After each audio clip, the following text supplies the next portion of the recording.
দর্শক, কৃষি হাসপাতালের আজকের আবহাওয়া করতে আপনাদেরকে জানাই স্বাগতম।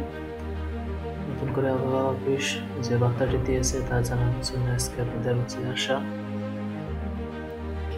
আবহাওয়া অফিস জানাচ্ছে এই সপ্তাহে আসলে বৃষ্টিপাত কমছে না, বা যদিও কমার সম্ভাবনা থাকে সেদিন তাপমাত্রা আগের অবস্থানে চলে যাবে। অর্থাৎ কিছুদিন পূর্বে তাপমাত্রা বিরাজমান ছিল সে আবহাওয়া সেই তাপমাত্রা বিরাজমান থাকবে।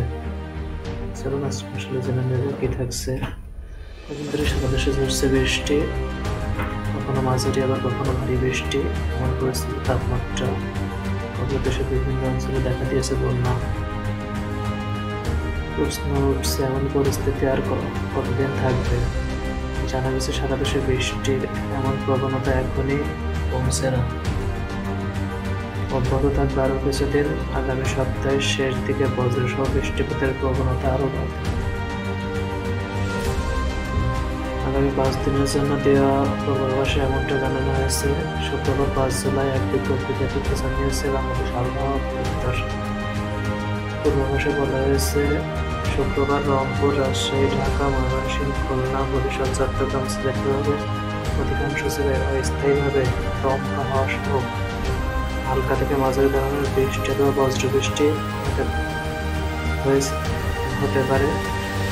সেই সঙ্গে দেশের কোথাও কোথাও মাঝারি ধরনের ভারী থেকে অতি ভারী বৃষ্টি হতে পারে। একই সময়ে সারা দেশের দিন ও রাতের তাপমাত্রা প্রায় অপরিবর্তিত থাকতে পারে। শনিবার রংপুর বিভাগের অধিকাংশ জায়গায়, রাজশাহী, ময়মনসিংহ ও সিলেট বিভাগের অনেক জায়গায় এবং ঢাকা, খুলনা, বরিশাল ও চট্টগ্রাম বিভাগের কিছু কিছু জায়গায় অস্থায়ীভাবে দমকা হাওয়া সহ হালকা থেকে মাঝারি ধরনের বৃষ্টি অথবা বজ্রবৃষ্টি হতে পারে। সেই সঙ্গে রংপুর ও সিলেট বিভাগের কোথাও কোথাও মাঝারি ধরনের ভারী থেকে অতি ভারী বৃষ্টি হতে পারে। রোববার দেশের অধিকাংশ জায়গায় বৃষ্টির সম্ভাবনা আছে। এ সময় দিনের তাপমাত্রা সামান্য বৃদ্ধি এবং রাতের তাপমাত্রা প্রায় অপরিবর্তিত থাকতে পারে। বর্ধিত 5 দিনের আবহাওয়া সম্পর্কে বলা হয়েছে, এ সময়ের শেষ দিকে বজ্রসহ বৃষ্টিপাতের প্রবণতা বাড়তে পারে, অর্থাৎ বৃষ্টিপাত কমার সম্ভাবনা প্রায় কমে যাচ্ছে। এই সময় আসলে আপনার ফসলের জন্য পর্যাপ্ত সুরক্ষা ব্যবস্থা হিসেবে যে জমির অতিরিক্ত পানি সেটা কেটে দেওয়ার ব্যবস্থা সহ প্রয়োজনের ক্ষেত্রে কীটনাশক স্প্রে ব্যবস্থা রাখতে হবে। তো বিষয়ে যদি কোনো জানার থাকে সেক্ষেত্রে অবশ্যই কমেন্ট করবেন।